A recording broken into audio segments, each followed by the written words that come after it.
Tutorial evolution. Let's study with fun. Hi dear students, আজকের লেসনটি মূলত আমার ক্লাস 8 এর ছাত্রছাত্রীদের জন্য।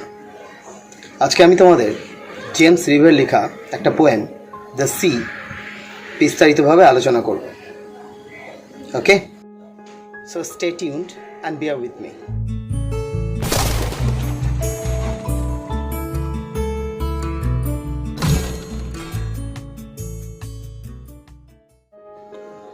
তাহলে প্রথমে আমরা এই পোয়েমটার পোয়েট জেমস রিভের সম্বন্ধে একটু জেনে নিই, একটু আলোচনা করে নিই। তো দেখো, জেমস রিভ একজন ব্রিটিশ অথর ছিলেন।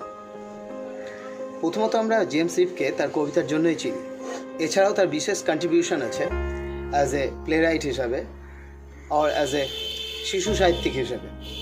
এছাড়াও তার আরও একটা গুণও ছিল, সে একজন লিটারারি ক্রিটিক ছিলেন, সাহিত্য সমালোচক ছিলেন। ঠিক আছে, চলো তাহলে এবার আমরা পোয়েমটা লাইন বাই লাইন এক্সপ্লেন করে ভালো করে বুঝে নিই, সঙ্গে থেকো। The sea, written by James Reeves. এই জেমস রিভস বা জন মরিস রিভস একটা অদ্ভুত ধরনের কম্প্যারিজন লক্ষ্য করেছিল এই সমুদ্র আর এই কুকুরের মধ্যে। এই দুটো জিনিসই, এই সমুদ্র আর কুকুর দুটোই হচ্ছে বড় সাইজের, বিগ, শক্তিশালী, পাওয়ারফুল। দুজনের কালারই ধূসর হয় মোরালেস। আর আর আর সব থেকে বড় কথা কি, কবি এখানে তিনটা অ্যাক্টিভিটি লক্ষ্য করেছেন, মানে তুলনামূলকভাবে সমুদ্র আর কুকুরের মধ্যে। প্রথমটা হচ্ছে তোমার কুকুরের হাড় চিবানোর মতো সমুদ্রের একটা অ্যাক্টিভিটি, শরীর থেকে জল ছিটিয়ে ফেলা, মানে ঝেড়ে ফেলা আর কি, ওভার দ্য ক্লিফে যেটা করে। আর একটা কি, গন্ধ শোকা। আর সর্বশেষে তার ঘুমিয়ে পড়া, ক্লান্ত হয়ে যাওয়ার পর অবশেষে ঘুমিয়ে পড়া। আর এই এত সুন্দর আনকমন কম্প্যারিজনগুলোর জন্য এই কবিতাটা ততটাই একটা ইউনিক পজিশনে আছে। ঠিক আছে, লাইন বাই লাইন এবার কবিতাটা একবার পড়ে নেওয়া যায়। The sea is a hungry dog. সমুদ্র একটি ক্ষুধার্ত কুকুর। এইবার লাইনটা যদি আমি এইভাবে না পড়ে এইভাবে পড়তাম, the sea is like a hungry dog. সমুদ্র একটি ক্ষুধার্ত কুকুরের মতো, বা the sea is as same as a hungry dog. তাহলেও বেশ সুন্দর দেখাতো, সমুদ্রটা ঠিক একটা ক্ষুধার্ত কুকুরের মতোই। কিন্তু না, এখানে বলছে the sea is a hungry dog, সমুদ্রটা একটা ক্ষুধার্ত কুকুর। এটাই তোমাদের একটা হয়তো একটু অবাক লাগছে, কেমন করে হয়? তো এটা যেমন আমরা বাংলায় শব্দালঙ্কার ব্যবহার করি, অলঙ্কার ব্যবহার করি আর কি, যেন শুনতে ভালো লাগে। যেমন তোমরা গানে অলঙ্কার ব্যবহার করো, যেমন মেয়েরা অলঙ্কার পরে সজ্জিত হয়, সুন্দর লাগে দেখতে। ঠিক যখন আমরা ভাষায় এরকম ধরনের কোনো অলঙ্কার ব্যবহার করি, তাকে ইংলিশে বলা হয় রিটোরিক্যাল এক্সপ্রেশন বা ফিগার অফ স্পিচ। তো এই ধরনের ফিগার অফ স্পিচ যেখানে কম্প্যারিজনটা, তুলনাটা ডাইরেক্ট করে দেওয়া হয়, যেটাকে আমরা বলি ইমপ্লাইড কম্প্যারিজন, মানে দুর্বোধ্য, একটু ডাইরেক্ট বোঝা যাচ্ছে না। যদি এক্সপ্লিসিট কম্প্যারিজন হতো তাহলে লাইক বা অ্যাজ ব্যবহার করতো, তখন আমরা এটাকে সিমিলি বলতাম। এটা একটা ফিগার অফ স্পিচের নাম, অলঙ্কার যেটা বললাম। এখানে কিন্তু ম্যাটাফোর ইউজ করেছে, ডাইরেক্ট সমুদ্রকে হাংরি ডগের সঙ্গে তুলনা করে নিয়েছে। ঠিক আছে, তাহলে এখানে বুঝতে পেরেছো এখানে একটা ম্যাটাফোরিক ইউজ আছে। তারপর লাইনটা দেখো, জায়ান্ট অ্যান্ড গ্রে। তার মানে কি, জায়ান্ট মানে তো দৈত্য আর গ্রে মানে ধূসর। কি বলছে, তার মানে the sea is giant in size and grey in colour. সাইজে সে দৈত্যের মতো আর কালারের দিক থেকে ধূসর। He rolls on the beach all day with his clashing teeth and shaggy jaws. সারাদিন ধরে, মানে প্রহরের পর প্রহর, সে সমুদ্র তটে বা সমুদ্র সৈকতে গড়াগড়ি খায়। আর কি করে, উইথ হিজ, মানে কি নিয়ে গড়াগড়ি খায়? With his clashing teeth and shaggy jaws, তার হিংস্র দাঁত নিয়ে আর রুক্ষ চোয়াল নিয়ে, বিশাল বড় সেই চোয়াল নিয়ে সে গড়াগড়ি খায়। এইখানে ক্ল্যাশিং কথা হচ্ছে হিংস্র, দাঁত কিটমিট করে থাকা, তার হিংস্রতা প্রকাশ পাচ্ছে। ওই জন্য বলছে ক্ল্যাশিং টিথ অ্যান্ড স্যাগি জজ। স্যাগি মানে হচ্ছে রুক্ষ, ঝোলা, যে দেখবে নিচের চোয়ালটা, এটাকে ওভার শট বলে মেবি, তো ওই নিচের চোয়ালটা কে বলছে রুক্ষ চোয়াল। Next line, hour upon hour he gnaws the rumbling tumbling stones and bones. বলছে ঘন্টার পর ঘন্টা সে চিবোয়। এখানে gnaws কথা অর্থ হচ্ছে চিবোনো। দেখবা হাড় জাতীয় জিনিস বা এই ধরনের জিনিসগুলো আমরা অনেকক্ষণ ধরে চিবোই, ওটাকেই বলছে ঘন্টার পর ঘন্টা সে চিবোচ্ছে। দ্য রামলিং স্টোনস, রামলিং মানে গুরু গুরু শব্দ করে আসা পাথর কণাগুলোকে বলছে, যেটাকে হাড়ের সঙ্গে তুলনা করছে।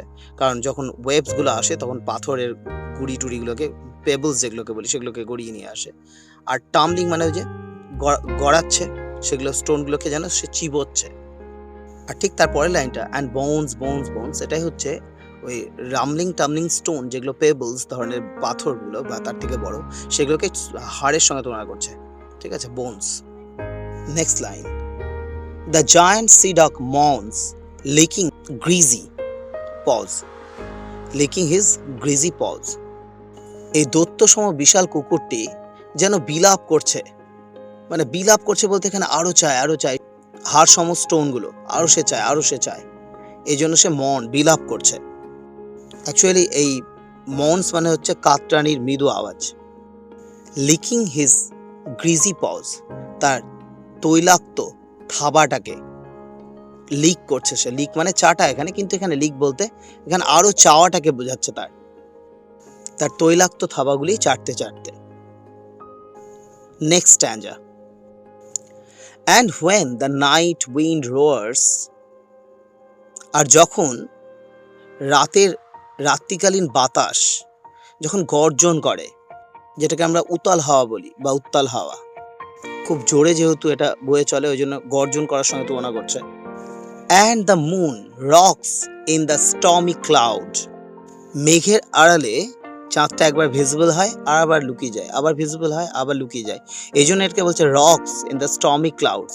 স্টর্মি ক্লাউডস কেন? দেখবা যে মেঘ, ঝড়ের মেঘ, যে মেঘ খুব তাড়াতাড়ি মুভমেন্ট নেয়, আর তার পেছনে বিহাইন্ড দ্য ক্লাউডস মুনটা কি করে? রক করে, যেন কেঁপে ওঠে, দেখা যায় এই ভিজিবল হলো, এই ঢেকে গেল, ওই জন্য বলছে rocks in the stormy cloud. Next line, he bounds to his fit and snaps and sniffs, আর কি করে? দুটি পায়ের উপর ভর করে লাফিয়ে ওঠে। and snuff and sniffs, এই snaps আর sniffs এই কথাগুলোকে বলা হয়, মানে এটাও একটা অলংকার, সেটাকে বলা হয় ওনোমাটোপিয়া, ধনাত্মক শব্দ। স্নাপ অ্যান্ড স্নিফ মানে হচ্ছে গন্ধ শোকে বা দীর্ঘ গন্ধ শোকে, আর কি কোনো ঘ্রাণ নেওয়ার চেষ্টা করে দু পায়ের উপর ভর দিয়ে লাফিয়ে। দেখবা কুকুর এটা কিন্তু করে, যেহেতু তাদের ঘ্রাণ শক্তি খুব প্রখর হয়, শুনেছি আমরা। Next line, shaking his wet sides over the cliffs and howls and hollows long and loud. তারপরে সে যেটা করে, শেকিং হিজ ওয়েট সাইড, দেখবা কুকুরদের একটা অভ্যাস থাকে, ড্রেন বা কোনো কিছুতে পড়ে গেলে জলটাকে তারা প্রচণ্ড জোরে বডিটাকে ঝেড়ে নেয় আর জল সম্পূর্ণ ঝরে পড়ে যায়। তো সেও তার শরীরটা ঝেড়ে নিল, সমুদ্রের জলটা ঝেড়ে নিল, যদিও দুটোকে কম্পেয়ার করা হচ্ছে একে অপরের সাথে, হ্যাঁ, তো ঝেড়ে নিল ওভার দ্য ক্লিপ মানে পাহাড়ের ঢালটাকে বলছে, খুব খাড়া ঢালটাকে।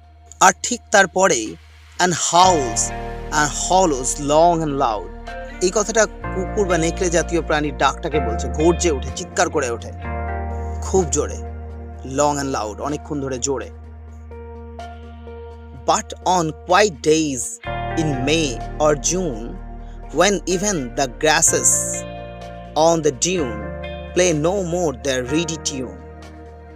জানোই তো প্রকৃতি বৈচিত্র্যময়, কাজেই যখন মে বা জুন মাসের সময় দিনগুলো খুব শান্ত হয়ে যায়, এমনকি ঘাসের মানে গজিয়ে ওঠা, সমুদ্র সৈকতে গজিয়ে ওঠা ঘাসের উপর বাতাস বয়ে যায়, যখন একটা যে আওয়াজ হয়, ওটাকে বাঁশির সঙ্গে তুলনা করছে, সেটাও যখন বন্ধ হয়ে যায়, সেই আওয়াজটাও যখন আর পাওয়া যায় না, এখানে কিন্তু ঘাসগুলো কার উপর গজিয়ে ওঠার কথা বলেছে? ডিউন, বালিয়াড়ির উপরে। ঠিক আছে, যাই হোক, যখন এই শব্দগুলো আর পাওয়া যায় না, এরপর বাতাস লেগে যে আওয়াজটা হয়, সেটাও যখন শান্ত হয়ে যায়, এতটাই শান্ত পরিবেশ যখন থেকে যায়, তখন এই কুকুর সমুদ্রটা কি করে?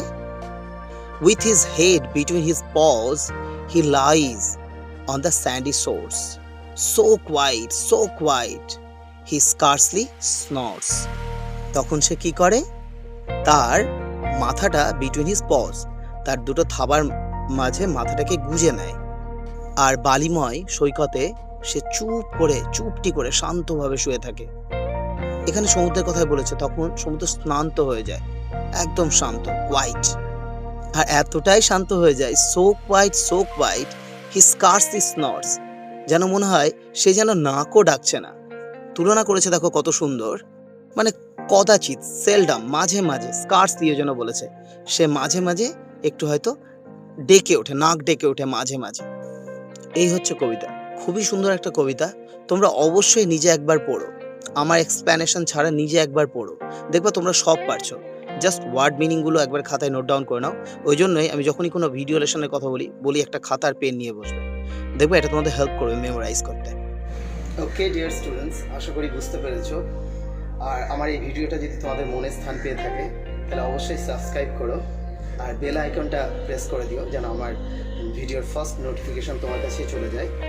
আর ভালো লাগলে বন্ধুদের সঙ্গে শেয়ার করো, লাইক করো। চলে আসছি আবার নতুন একটা লেসন নিয়ে খুব তাড়াতাড়ি।